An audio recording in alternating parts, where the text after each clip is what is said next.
Over the last couple of weeks, we've had a new anime airing over the fall season.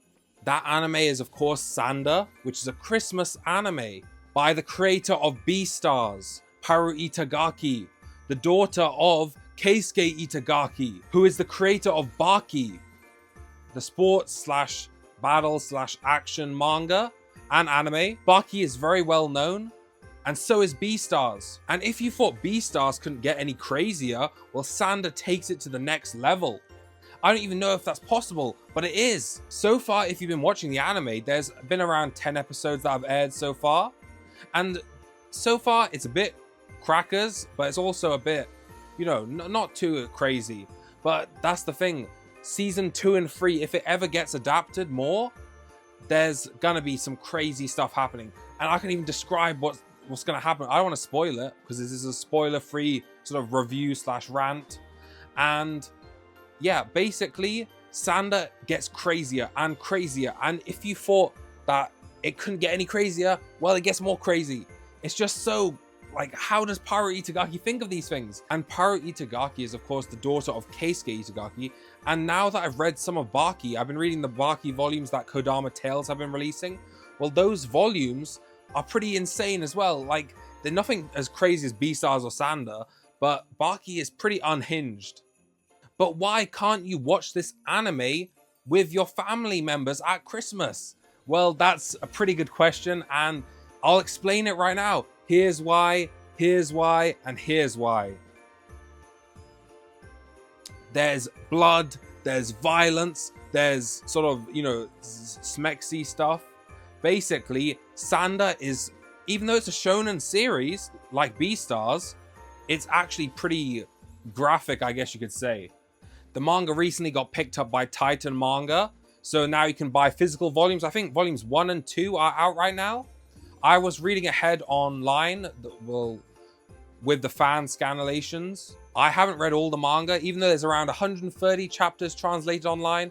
I've read about 89. I sort of put myself on hiatus because it was getting crazy, and I was like, I can't handle this anymore. I need to have a break. So I will get back to it and finish the manga. But so far, I'm just watching the anime and enjoying the anime. The thing about the cast of Sanda is that Sanda himself and Fuyamura are so different. They're so different. And they don't really work too well together, I don't think personally. But they're so different that it's like a nice dynamic. I just said they didn't work together well. Well, the thing is, they do work together, but in opposite ways. They're so different from each other, which is good because you never get bored of the different characters, because each character, you never know what's going to happen. Yagiuda, I think I'm pronouncing that right. He is the teacher, and he's also part of this organization, and he is actually a really entertaining character. I think he's got the same voice actor as Aizawa in My Hero Academia, but he's such a badass character, I have to say. And even though he's helping Sanda, even though he's not supposed to, I just find him as a really, he's the star of the show, basically. If you've just read Beastars or watched Beastars, the art style is very different because, of course, instead of furries or animal characters, we have humans. And humans, of course, are a big change when it comes to Haru Itagaki's works, because she's worked on Beast Complex, she's worked on Beastars, and basically Sanda is, of course, humans. So I feel like it won't really matter too much with the anime. But with the manga, once I read Beastars, all of Beastars, I thought, I'll give this new manga a try by Haru Itagaki. And it's so hard to get used to the art style of the characters, because they're humans rather than animals.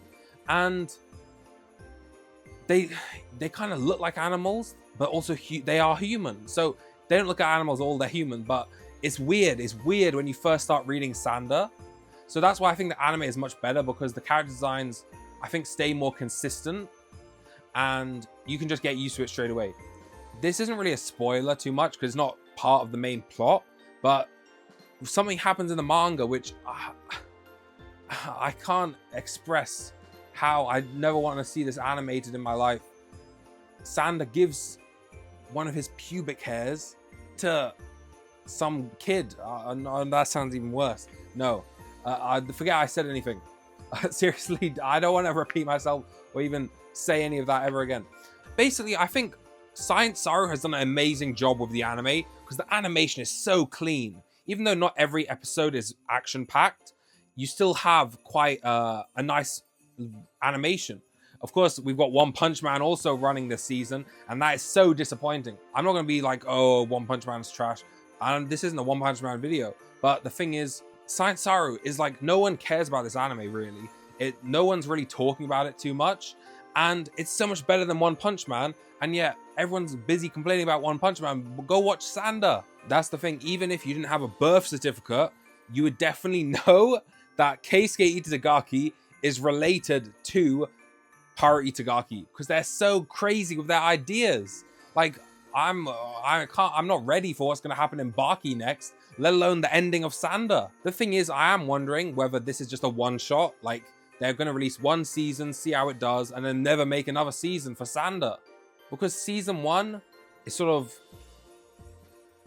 nothing too crazy's happened yet. And season 2 and 3 would definitely be great, but I don't know if there's any demand for season 2 and 3. I would love to see season 2 and 3 of Sanda because I'm enjoying the anime so far, but that's getting ahead of myself. The craziest thing about all the timing of this anime adaptation is that the final episode, episode 12 of Sanda, which releases pretty soon, is on December 20th. That's the release date of the episode, at least in Japan. But that's a few days before Christmas, so it's so geniusly planned. They're basically releasing a Santa anime right before Christmas. I think series like My Hero Academia are definitely outshining series like Sanda. Even though My Hero Academia has some really good episodes, I've been loving this final season. I definitely have to say Sanda is one that people should definitely be watching. And it's almost over, so the reason I find series like Sanda refreshing is because it's so unique and original. There's nothing about it that's normal. There's nothing about it that's just mainstream, oh, fighting, you know. Just, it's so different. It's like a niche series. Haru Itagaki even has some relatively new manga that she's working on right now. So it seems like Haru Itagaki, she's got some sort of power with manga because they're getting anime adaptations. People are enjoying them. One thing that I saw people were discussing is that Sanda, they were saying that Sanda was a bit uncomfortable to watch because of how, I guess, how unconventional it is. Basically, I understand what they're saying because it's a bit odd and a bit slightly creepy at times. But the whole point is that, I guess that's just Haru Itagaki's style of writing things because it is very strange. It's hard to defend Sanda, really, because of how out of this world it is. Even though it's not about aliens, you know what I mean. One thing that I thought was pretty cool about the Sanda anime is that you had little references to Beastars, which that's just so cute. Like, the thing is, we had a Legoshi plushie, then we had like one of the characters reading Beastars. So I think those type of references are just so cool. But other than that, that's kind of my rant / yap session over. Just let me know what you think about this anime because I don't really see too many people talking about it. And honestly, it's quite enjoyable. Like, I find this anime enjoyable, even though it's wacky. That's the end of this video. But yeah, if you want to subscribe to me, you can. If you want to watch another video, you can. I'm going to be grinding and releasing a bunch more videos where I yap. So let me know what anime or manga to talk about in my next video.